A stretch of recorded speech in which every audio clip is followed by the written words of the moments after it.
असां हिन वक़्तु मौजूद आहियूं शहदादपुर भरिसां ॻोठ शुजा जखरो में, जिते नेब पारां जाली बैंक अकाउंट ज़रिए ट्रैक्टर कढाइण वारे मामले जी जांच जे सिलसिले में 11 ॻोठाणनि खे नोटिस जारी कया विया आहिनि ऐं उन्हनि खे 13 तारीख़ ते तलब कयो वियो आहे। उन सिलसिले में अचो त हिननि ॻोठाणनि खां मालूमात वठंदासीं त उन बाबति ही ॻोठाणा छा था चवनि। असांखे नोटिस नेब जे तरफ़ां मोकिलिया विया आहिनि।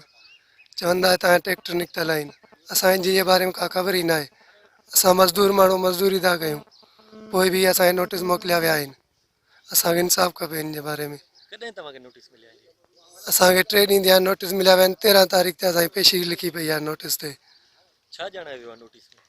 नोटिस में ॼाणायो वियो आहे त तव्हांजा ट्रैक्टर निकितल आहिनि। तव्हांखे अहिड़ा ट्रैक्टर ख़रीद कया आहिनि छा वरिता आहिनि छा? असांजी तरह असां मज़दूर माण्हू असांजे अहिड़ी औकात किथे आहे असां ट्रैक्टर ख़रीद करे सघंदासीं। ट्रैक्टर त उहे ख़रीद कंदा जीअं ॿनी ॿार वञे। असां मज़दूर माण्हू मज़दूरी करे घर था हलायूं। पर असां ते नोटिस वियो आहे हर बार ॾेई न विया, असांखे का ख़बर कान्हे का। नोटिस ट्रैक्टर जा आया न, असांखे त का ख़बर बि कोन्हे का।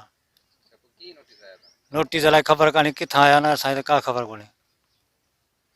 छा ॼाणायो आहे नोटिस में? नोटिस में ॼाणायो त ट्रैक्टर वरिता आहिनि। कॾहिं वरिता ट्रैक्टर? ट्रैक्टरनि खे त असांखे ख़बर कोन्हे, असांखे त का ख़बर कोन्हे किथे कॾहिं आया न। मुंहिंजे ॾाॾे जे नाले ते शेरबनी जे नाले ते आयो आहे नोटिस ट्रैक्टर जो। असांखे का ख़बर न आहे। मुंहिंजे पीउ जो नालो धणी बेशका आहे, उन नाले ते बि नोटिस आयो आहे। असांखे का ख़बर न आहे। असां ग़रीब माण्हू आहियूं, आरी माण्हू आहियूं। असां मज़ूरी कंदा आहियूं तंगारी। तंहिं अलावा असांजे बारे में कुझु कढियो वञे। छा ॼाणायो आहे नोटिस में? छा लिखियलु आहे? असांजी नोटिस में लिखियलु आहे तव्हांजा ट्रैक्टर आहिनि। असांखे का ख़बर न आहे। असांखे कल्ह 3 ॾींहं नोटिस ते मिलिया आहिनि ॿार। असांखे ॿी का ख़बर न आहे। कंहिंखे नोटिस मिलियो आहे? असांजा हिते 2-3 ॻोठ में ग़रीब माण्हू आहियूं, उन्हनि जा आहिनि। असां काफ़ी ॻोठ में माण्हू आहियूं, पर असांजा ग़रीबनि जा आहिनि। ही नोटिस मिलिया आहिनि 2013 में, चवंदा तव्हांजा नाले ते ट्रैक्टर निकितल आहिनि। असांखे ख़बर ई कोन्हे का। तव्हांजा कार्ड असां ॾे अची विया आहिनि, अलाए कीअं खणी विया आहिनि, असांखे ख़बर ई कोन्हे। हाणे मुतालबो असांखे ही कयो वञे, बेगुनाह ॾिसनि असांजा घर ॾिसनि, हर जॻह ॾिसनि असांजी अची। असां न को ॿनी न को ॿारो आहे। असां ग़रीब माण्हू। दुकान मुंहिंजो ही झूपड़ी लॻी पई आहे, जंहिं ते मुंहिंजा बचा पलबा आहिनि। ही नेट वारनि उतां हे उमाणियो आहे त ट्रैक्टर तो खयो आहे। ट्रैक्टर मूंखे त ख़बर कान्हे का त ट्रैक्टर कीअं आयो कीअं वियो, उहा उन्हनि खे ख़बर हूंदी। ऐं तंहिंखां पोइ पहिरों नंबर ॻाल्हि त असीं हरू भरूं कंहिंखे कार्ड ॾींदा कोन आहियूं। को उशिर ज़कात ॾियण वारो ईंदो आहे त उनखे ॾींदा आहियूं, जीअं न त कोन ॾियूं। हाणे असांखे त इहो इल्मु कोन्हे त कीअं कयो आहे कमु, कीअं न कयो आहे। असीं इन ॻाल्हि जा बेदवा आहियूं त असां वटि का शइ कान्हे का। असांजो मुंहिंजो पहिरीं घर त ॾिसो त उहो त कहिड़ो मींहं में थियलु आहे। हिते असां वटि दिहाड़ी ते कमु कंदड़ आहिनि, उन्हनि 11 माण्हुनि ॾे नेब जा नोटिस आहिनि।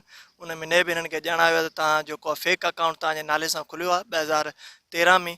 उन्हनि तहत हिननि ॿुधायो त गवर्नमेंट जी सब्सिडी तहत जेके तव्हां ट्रैक्टर कढाया हुया, असल में हिननि खे त हिन अकाउंट जे बारे में का बि ख़बर कोन्हे। ही डेली कमाइनि था, डेली खाइनि था, डेली मज़ूर आहिनि 11 ॼणा। ऐं 2 ॼणा जेके आहिनि 11 मां उहे फोत थी विया आहिनि, डेथ थी वई आहे उन्हनि जी। उन्हनि ॾे हिननि ॾे 2 ॾे लेटर आया आहिनि।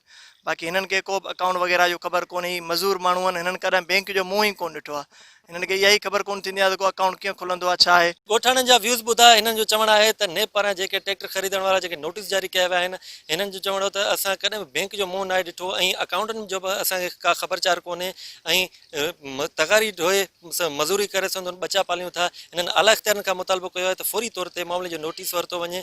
कैमरामैन पीरबख्श टालपुर सां गॾु अब्दुल हमीद खोसो, टाइम न्यूज़, शहदादपुर।